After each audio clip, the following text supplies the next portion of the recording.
Right, hello and welcome to Growing Tech Fast, the condensed Org3D podcast, where we talk to growing tech companies, and those that have grown them. And today, I'm very privileged and excited to be joined by David Ratner, the successful strategy, growth, and cultural leader, who is currently the CEO of HYAS, which are an innovative and forward-thinking cybersecurity company who are disrupting the tech market today.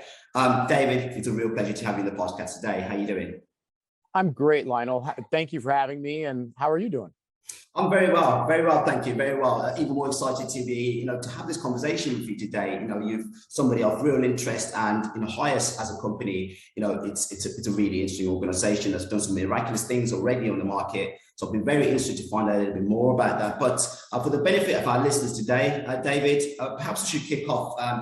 Tell us a little bit more about your journey, your background. Where did it all start in terms of where you are now as the CEO of HYAS? Be really interesting to find out a little bit more about that. Yeah, look, I was always interested in computers. I got my first Apple II Plus, before I was 13, and started writing code and playing around on the internet back in the days where you got on the internet with a modem with suction cups and you put the phone in it and your computer talked at 300 baud. Right. So, I've been in and around the industry for a while, and that now everybody knows that I'm old. But I've had an interesting career. You don't see too many people who are simultaneously black belts in martial arts and PhD in computer science. And I think what both of those things say is, I rise to a challenge. I have that warrior spirit to go drive and do innovative things and take control. And that's what I've kind of done ever since my career. I started off very technically after my PhD, writing a lot of code for very large systems around the world, moved up into various roles, running engineering, running product, COO. This HYAS is my third CEO role, where I've been CEO inside of both private equity owned businesses and venture capital owned businesses. And, I'm super excited about what we're doing at HYAS. We sold the last company that I was running, and I think HYAS can do dramatically better than we've ever done before. Fantastic, David. That sounds like one hell of a journey. And look, it's a very interesting background. And obviously, we're here to, mainly talk about HYAS. Look, I've done a little bit of research into the company. Very, very intriguing. But I want to hear it from the horse's mouth. So can you tell us a little bit more about HYAS? What makes HYAS unique? And what solution does it ultimately provide organizations to counter cybersecurity threats? Yeah, look, HYAS looked at the problem space of cybersecurity, and there's clearly a lot of different vendors in cybersecurity, but HYAS wanted to look at the problem space differently. And what that really means is understanding what happens before that attack gets launched, before that malware attack, before that ransomware attack, before that supply chain attack, even before that phishing attack. The bad actor sets up command and control, buys a domain, builds a website. They have to set up their infrastructure before that attack can ever be launched. So if you can become an expert in adversary infrastructure and use that information, you can not only do a better job at detecting attacks in real time, but you can now start to proactively prevent attacks from happening. And what HYAS does every day for our customers around the world is not just give them that proactive defense, that proactive nature of not just reacting to attacks, but getting proactive at preventing them from happening. But it also gives them the visibility that they need into what's going on inside their network and the confidence to move forward in today's ever-changing environment to actually have true business resiliency. Look, the reality is that every enterprise is going to be attacked. And we've seen over 2020 and 2021, breach after breach after breach. And we've seen very innovative supply chain attacks that are simply going to increase as we go, right? Trying to build a bigger and bigger wall is important, but it's never going to keep out everything. And if you don't have the visibility on what's going on inside your network, and most importantly, what's trying to communicate outside your network, then you're never going to have the controls in place to actually have the business resiliency that you need in order to very quickly respond, remediate, fix, and move forward. That's what HYAS gives. Fundamentally, HYAS gives that confidence to move forward no matter what happens in today's environment.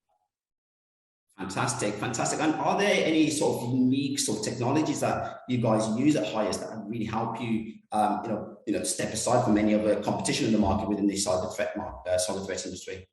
Yeah, I talked in the beginning about that notion of understanding adversary infrastructure. Yeah. And because that infrastructure has to be set up, in many cases, months in advance of the attack.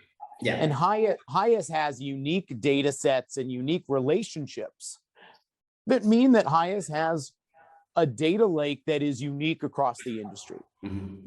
Now, there is no company in the world that has all the data you need, and I'm not going to claim that HYAS has all the data you need either. But what HYAS has in its data lake, which we can very, very quickly demonstrate in live demonstrations, is that HYAS has data that enterprises today don't have.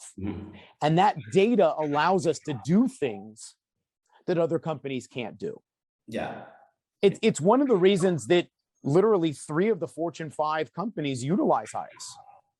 It's one of the reasons that HYAS is used by one of the largest credit card processors in the world, one of the largest social networks in the world, international law enforcement, enterprises all over the world use HYAS because of that uniqueness we can bring them and how it allows them to get proactive. Yeah.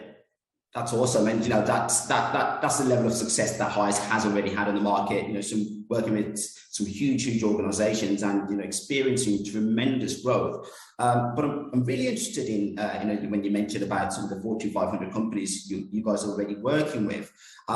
We obviously see in today's climate that there's such a huge threat to even large organizations, and it's endless. It's every day something new comes up. From a sort of cybersecurity landscape perspective, what would you highlight as the biggest challenge facing large organizations in the market today? Yeah, one of the biggest challenges is that as I talk to enterprises, they're oftentimes lacking the visibility that they need in order to put in place the proper controls, right? Security is really a byproduct of visibility. If you don't see what's going on in real time, you can't put in place the controls and the policies that you need, and security is one of those policies.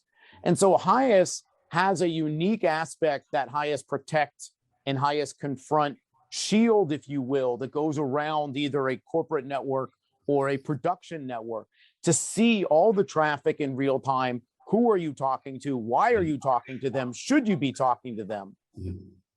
And it's that level of visibility that uniquely allows an enterprise to put in place the controls and the security hygiene that they need across their network. And then, we'll go do free POCs all the time where we point out things to the customer that they had no idea was going on inside their network.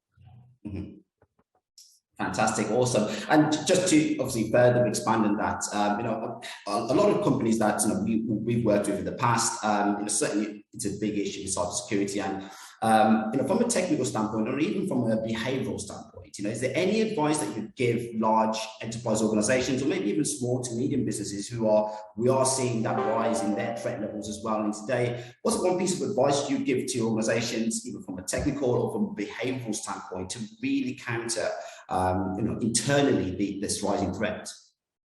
Yeah, look, threats come from a variety of different places. They might come insider threat. There might be a supply chain attack. There might be a new spear phishing. There might be all these different kinds of things. And in fact, just with the war in Ukraine, HYAS saw an increase. We started blocking 15% more traffic across our network and across our protective cloud than previously. The threats come from all over. There is no one that's immune.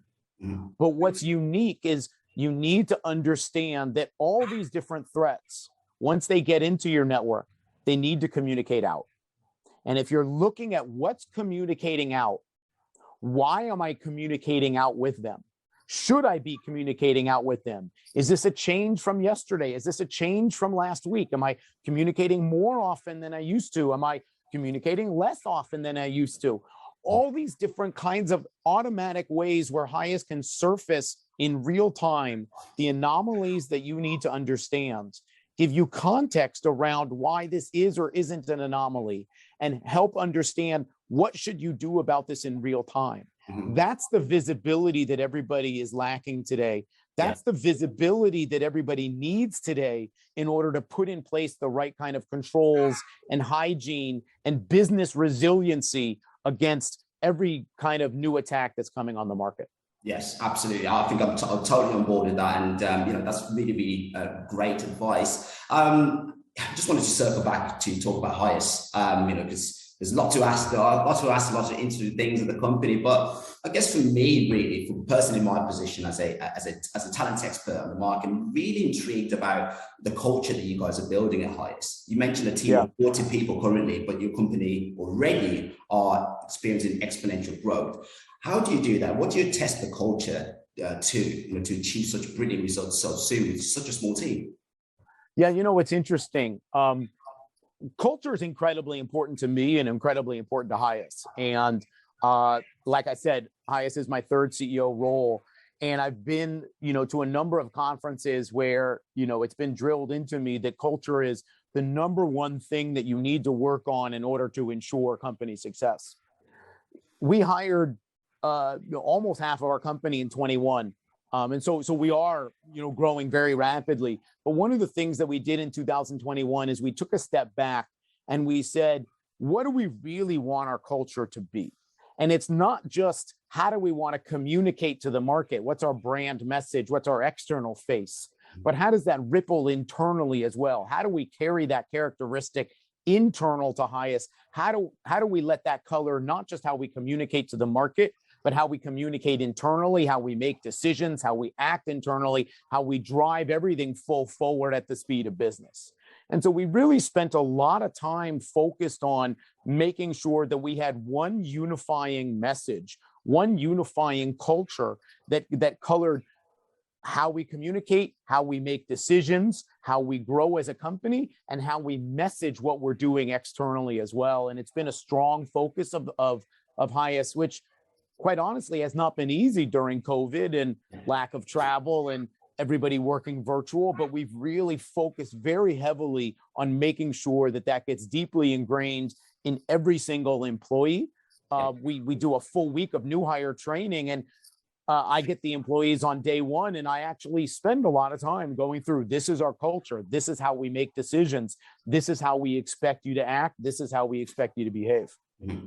Fantastic. Yes, that's absolutely fundamental. There's so many startups that we deal with here at Org3D. They all have the same message. And I think you guys are doing it the right way by building it right from the start, because I'm sure HYAS is going to be growing and growing and growing for many, many years to come. To that effect, was going to bounce nicely to my next question. What is the overall goal? What's the mission for HYAS in the next 3 to 5 years? Where do you see the organization? I'm sure it's going to be doing miraculous things during that time, but have you got a vision in your mind about where you see the company growing towards? Yeah.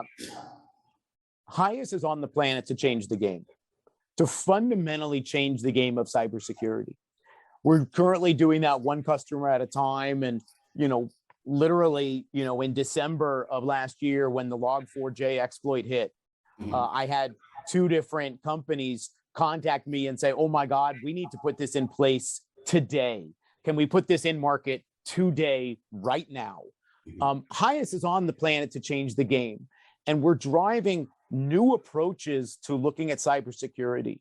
Look, our mission is to stop playing cat and mouse. Our mission is to layer this notion of proactive security, of visibility and control, of true business resiliency, and really drive that forward, right? I think that HYAS is, going to continue our rapid growth as we penetrate more and more, not just Fortune 500 companies, but small companies as well.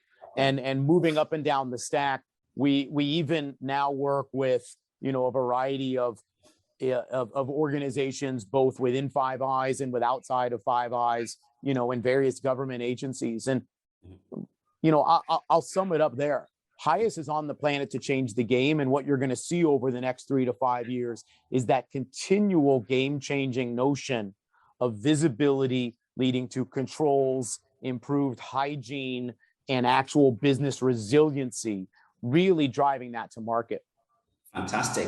And I'm really excited to follow that journey. And I'm sure there's absolutely no qualms with how successful you have been in the past, David. You've led several companies to successful exits. I'm sure HYAS are certainly on the same path of success. Just further to that as well, one question that our viewers are always intrigued to know: what's the one characteristic for a tech startup to truly succeed? You honed upon culture. You talk a lot about business resiliency, obviously, as the solution for HYAS, and I'm sure that's something you instill in your culture, resiliency, as you continue to grow. But what is one characteristic that you'd say is crucial for any tech startup to succeed in today's market, of course? Yeah, look, there's a lot of tech startups with a lot of unique ideas. Unfortunately, having a unique idea is not enough. And there's a lot of examples of really unique ideas that could have been great, maybe could have been great, but just never got escape velocity. And I think that not enough companies focus on understanding how important culture is to achieving that outcome, how important it is for the teams to communicate together, work together, bring together diversity of different kinds of ideas, because every tech startup has challenges. Living in a startup world is always 2 steps forward and hopefully only 1 step backwards. And so there's challenges every day, there's challenges every week. If you have the right team, if you have the right model of communication, if you can tap into diverse aspects of people coming from different backgrounds and looking at problems in different ways, and have the right culture where you can come together and sit there and say, how are we going to tackle this problem? You have your discussion, you have your commitment, you have your everybody moves forward and rows in the same direction. That's how you make a successful startup. Yeah, absolutely. No, I totally fully on board with everything that you said there. Particularly like the piece about diversity as well. It's something very close to myself and something that we look to advise organizations on from a talent perspective. When we are helping them with their growth targets when it comes to headcount. So yes, absolutely great advice. I suppose this is a question that's going to go back at right at the start of this podcast when we recorded. You talked a lot about your journey, what's led you to being successful. If there was one thing that you could go back to the very beginning and do something, or do it all again, or do something in particular again that would help you in better stead for where you are now, is there anything that you do differently? Maybe someone to advise somebody who's perhaps got ambitions to go on the same path as you or similar path? As I've gone through my career, I've realized how important it is not just to network, but to network with people who have done things that you haven't, who can advise you, who can coach you, who can layer on top different ways of thinking about things, right? Lionel, we just talked about diversity a little bit. Way too often people surround themselves with a set of people who think exactly like them. Yeah. And that's not the right way to get the best answer. I'll diverge for a second and tell you a funny 30-second story. But look, I've traveled 2 million miles on one airline alone. So I'm always on planes. I never check a bag. And I was bringing a gift to my son, and I was very worried that the TSA was going to take it because of what it looked like and what it would look like in X-ray and all these kinds of things. And I'm driving to the airport talking to my COO, Melissa. And she said, David, why don't you just check a bag? And it had never occurred to me to do that because that's not what I do. But the diversity of thinking ends up getting you to solve problems in very creative and necessary ways. And so the one coaching I would give myself, if I could go back in time, would be to tap into more people, more coaching, more mentorship, more how did you do it? How did you think about things? Because it's that diversity of thought that really helps you excel and helps you overcome any challenge that gets put in your way. And running a startup has lots of challenges.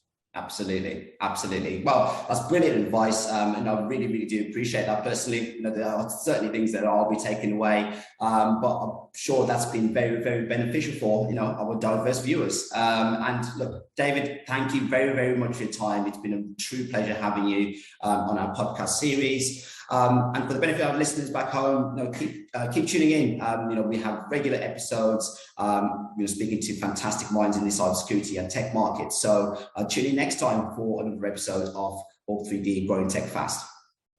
Thank you, Lionel. Thank you, David.